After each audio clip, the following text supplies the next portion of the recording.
Nakakuha ka na?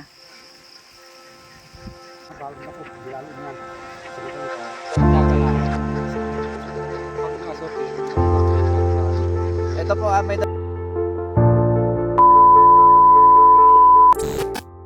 isang magandang araw sa inyo lahat at welcome po kay Commander DUB kung saan na naman po magkukontent naman tungkol sa pag-business ng itik, kung saan ang laki ng kitaan dito mga ka-commander sa gustong mag-business. So bago natin ipagpapatuloy ang aking mga video, pwede pong pakipollow ng aking Facebook Commander DUB, and of course pakisubscribe po ng aking YouTube channel Commander DUB TV. So maraming salamat po sa inyong pagtugon.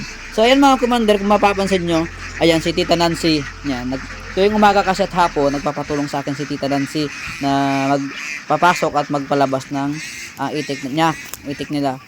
Hirap kasi pag siya lang yung isa. So yan mga kumadir, talagang nagpapaspasa na, nag-uunan sila papunta dun sa kubol na pang-araw nila. Ayan, dyan sila mag-i-stay ng isang buong araw, maglalaro, magtutuka ng water lily, maglalaro sa tubig at magliligo. Ayan po, dyan din may patukaan na rin ilalagay dyan na planggana para maghapon na sila dyan mga kumadir. Ayan mga kumadir, ayan, natapos nang ipapasok sa pastulan, malapit sa ilog na kubol, yung mga itik mga kakumander. So, ang dami nila, nasa 1.5 yan mga kumander. Yan mga kumander, tapos na kami ni tita natin magpapasok ng itik doon sa kubol mga kumander. Yan, dyan na sila maglalaro, dyan sila mag-i-stay ng buong araw at sila na lang ay papapatukain sa pamamagitan ng feeds mga kakumander. Ayan napapansin nyo, talagang excited na sila pumunta doon sa loob ng kulungan. So mga kumander, dako naman tayo dito sa naiwang mga itlog. Kung nakikita niya, sobrang dami niyan mga kakumander, sobrang daming kulay po. Itlog po yan.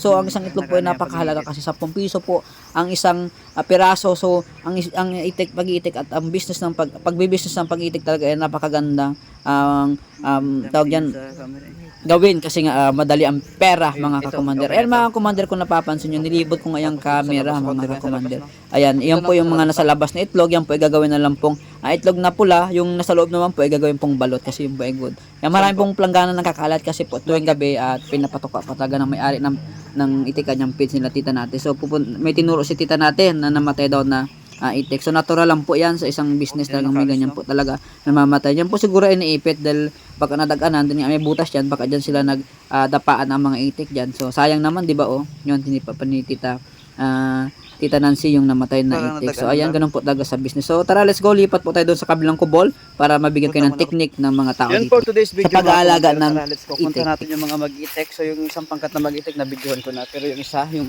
pinakang maraming itik mga kakamandir, puntahan natin kung kamusta naman yung lagay ng mga itlog. Lagay ng itlog talaga.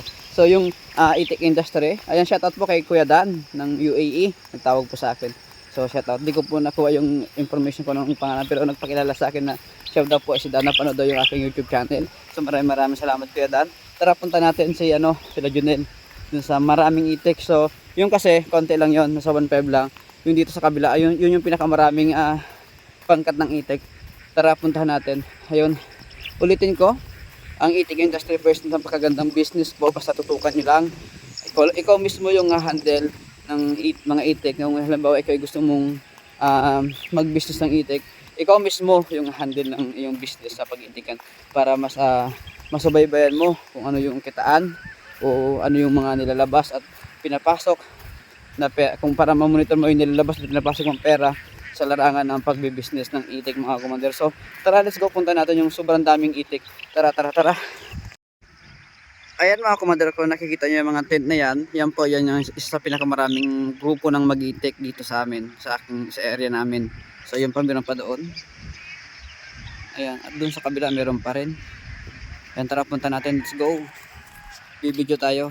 Mga commander, tanong-tanong tayo dito upang malaman nyo kung paano mag-handle ng itik mga commander at paano yung mga tamang method ng pag-handle ng itik. Tara, let's go. Ayan kaway muna kay Kenteng. Kenteng, kamusta naman? Kamusta ang dito lagay? Sa mga nagtatanong po, ito po yung checksor. Hindi ko na po, checksor po yung patuka. Yan, mga nagtatanong po sa patuka nito. Ito po yung patuka nila, Kenteng checksor. So, Kenteng, okay ba ang itlog? Okay. Ito si Kenteng, ito po ay isa sa expert na mag-itik. Kenteng, sa paglarangan ng pag-itik, maganda bang kitaan dito? Maganda. Malaki lang punan. Malaking punan, pero yung kita Ay, talagang Sobra kang bawi. Sobrang bawi, no? Sa isang ano lang, sa isang halimbawa halimbawa yung crafting ng palay ay medyo matagal, ay talagang maraming mapapastulan, di ba, no? Yun. So, kenting ilan yung alaga mo ngayong ano? Siguro, 1-2. 1 to. Yung 1 to na itik na, no? Pero pag yan ito yung sa palayan, maganda talaga tong ano. Pero dito sa pagpupultre, okay naman. Sige. Tingin mo kaya ano, kikita pag nagpupultre? Ano nakita? Kaya sa akin, isipin din ng itlog. Ngayon, Oo. 700, no? Nakakaya na ng ano, 2 sakot kalahati. 2 sa lahat. So, magkano lang puna nun? Lagi 4-5. wala pa. Wala pa. 7 bago. Ito lang. 3. 3.8. Tapos 7,000, di ba? 7,000 yung kikitain, no? So, meron kang 3.8. Meron kang ano, 3.2, no? Araw-araw. Ay, 3.2 araw-araw, no? Sa 1.2. So, tara, Kenting, magpapatok ka ba? Tara. Ano natin si Kenting dahil magpapatok ka siya ng ano, ng itik. Tara, let's go, Kenting. Marami to. Ito si Kenting talagang expert na po to sa pag-iitikan. Siguro more than ilang years ka na nag-itik, Kenting? Matagal na. May mga 20 years? Hindi lang. Hindi lang 20 years. So, ito yung kanyang itikan. Ito yung kay sa kabila. Ito. Ang daming itik to, mga komander, oh. Ayan. Ito po, yung kubol nila. So, ayan, oh. Ang dami, mga komander, kung napapansin nyo. At yung mayroon pa yun doon. Oh, ito. Ito yung itlog na nakuliktan nila. At ito yung kikinteng ngayon. Ayan. Ito yung nakakulikta ko na kinteng. Nakakulikta ko lang ng itlog. 3 kahon. Ito nakulikta na kinting, oh. Grabe, ang dami. So, ang dami. Nasa 700 daw. So, ayan, magpapatok kasi kinting. Puntahan natin yung ano, kinting, ang patokaan. Ayan. So, ganito po siya. Ito po yung pagpupultre dito sa amin. Ayan, oh. Ayan, mga commander, si Quentin po ay nasa 30 years na atang mag-itik ito. Ito siya. Nagpapatoka ng, ito, nagbibigay ng bahog. Ang kanyang alaga po ay 1-2. Ayan po yung kanyang itik na alaga. Yung kabila naman po, iba naman po ang nag-alaga dito. Ayan, pero ito si Kenting.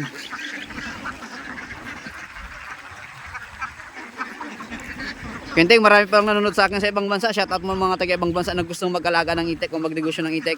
Ayan, ano bang mabibigay mo ng tips sa kanila? Talagang mausay ng galaga. Ang daming itlog. Tutukan mo lang talaga. Oo. Ayun. Kailangan tayo tutukan para kita ang bahog. Oo. Ano Kenting, ang pagkakaiba sa ano yung papunta mo sa palayan na maghirap ko o dito sa magpupultre ka lang? Kung batang itik, dito tayo sa poultry. Pultre, pag batang itik. Kahit matagal ay sigurado kita. Dito, no? Wala nang hirap, no? Walang tubig-tubig ka nga natin. Dahil magandang tubig. Oo. Napakagandang tubig dito, mga commander. Ayan, no? So sabi ni Kenting, kung halimbawa yung magpunta ka ng palayan, Malaking kita doon ay walang piho doon. walang piho. Dito. Dito may piho kasi nga ano, Araw-araw yan ay walang bargo. walang bargo, no? Araw-araw, no? Ang isa lang sa kagandahan pag nagpupultre ka, kailangan may ilog kang ganito. Ganito kalinis, tama Kenting, no? Oo. May ilog na ganito kalinis ang inyong area. Kung may ilog kayong ganito, ayan, pwede kayong magpultre. Ito yung advice ni Kenting, no? Diba Kenting? May tubig kang pinagkukunan. Malwan. Oo, maalwan. Yun po, halimbawa kung gusto nyong itik industry, humanap po kayo ng pwesto na magandang ilog, yung hindi nababahaan. At yung ilog ay itong tubig nito ay talagang maganda pa inuman para sa itik. Para ayun talagang ang iyong kita sa pagpupultre ay maganda. At least dito sa pagpupultre, hindi ka na maghihirap, di ba, Kenting? May katulong kang isang bata yan.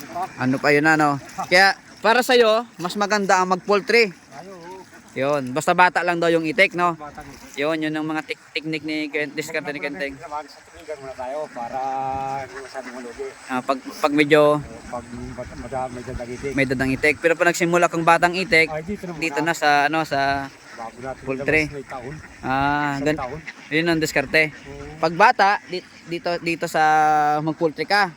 Kung may area kang ganito, malinis sa tubig, hindi nababahaan, Yan, mag-poultry ka. Pero pag halimbawa tumanda na yung itik mo, yun, ilagay mo sa palayan. Namas, paligaw. Ano bang pinagkaiba ng poultry at yung sa palayan?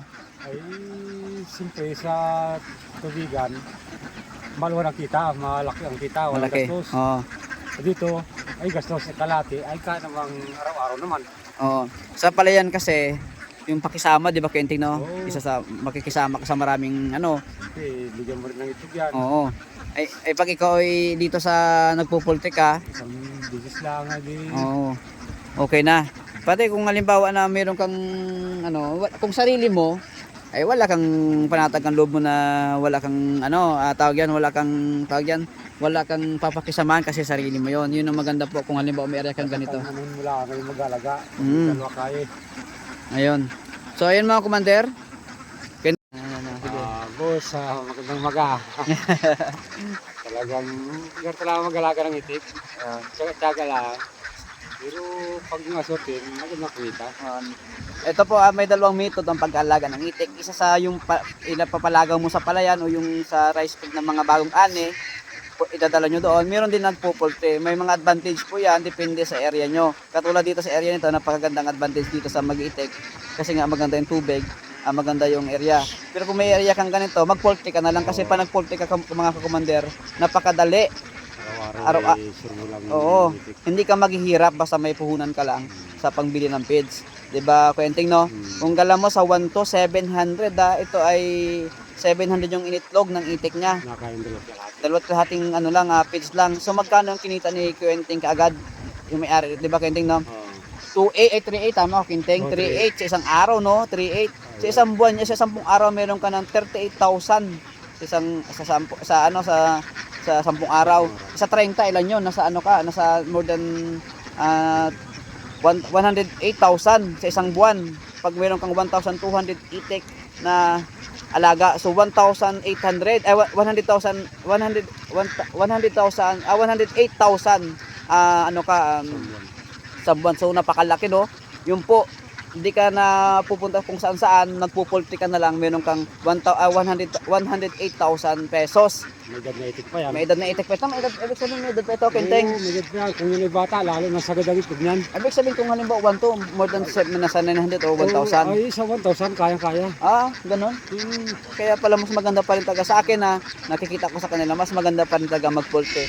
Basta may area ka lang na ganito. Di ba, Kenteng, na Kasi kasi? may ilog na maganda. May ilog na maganda. So, Malinis. hanggang dito na lang yung aking pagbablog. So maraming salamat, Kenteng, ayan sa mga binigay mong idea sa poultry ba o pupunta sa palayan. Pero sabi ni Kenteng, mas mainam daw ang mag-poultry. Ayun. So ayan mga kumandar sa Kasi ang itik hindi mawala. hindi katulad sa ano. Sa tubigan, mahirap pa. Maraming risk pala sa palayan. Pakisama sa may-ari ng palayan, pakisama sa mga tao na kapalibot. Pag medyo pampangitik mo, nalingatan mo, mawala pa. Mawala pa Yun. yun. Hindi nakakulong. Yung Kaya pala maganda yung, dito. mas maganda yung nagpo-poultry talaga. Ayan. Ito pa, May pungan lang ako. tip lang po, kung may puhunan kayo, mag-poultry na po kayo. Kasi sabi nga ano Kenteng, sure ball ang kita sa kung 1 year ka magpo-poultry, sure ball po yun, tama, Kenteng. Sure ball yung ano mo, yung kita mo. Kapag endless sa palayan kasi may season po yung anihan. 4 months ka lang, malaki ang kinita mo. 4 months lang, ang 4 months yung 4 months na yun, sa loob ng 3 buwan ulit kayo, ikaw magpapakain. Kasi nga, pag galing ng palayan, hindi naman basta-basta mangitlog dito sa poultry yan. Ay kung unless na naka-poultry ka, dire-diretso yun in 1 year, diba? Kumita ka ng 3 araw, 10,000 o. Maintenance yun. Talagang araw-araw yun. Araw-araw, 3,000. Diba? Papasad mo na naman sa tao, magkano lang. Pagpalagay na 10,000 na lang sa isang tao, malaki na yon. Isang buwan, malaki na yon. Ang pakain mo ay nasa 10,000 na lang rin. Diba? Linis ka na lang 100, meron kang 80,000 monthly pagdating sa pagpupultri. Sa 1,200 heads ng itik. Yun po ay mga matatanda pa yon. Ay kung halimbawa mga bata pa. Kung itlogan ka ng 100%, sobrang laki po ang kita dito sa pagpupultri. Kaya mga commander, kung may area kayo na ganito ang area nyo sa inyong lugar at sarili nyo, wag kayo at may puhunan kayo, wala. Magkakakwarta ko. So hanggang dito na lang mga commander. Kenteng, maraming salamat, Kenteng. Ayan.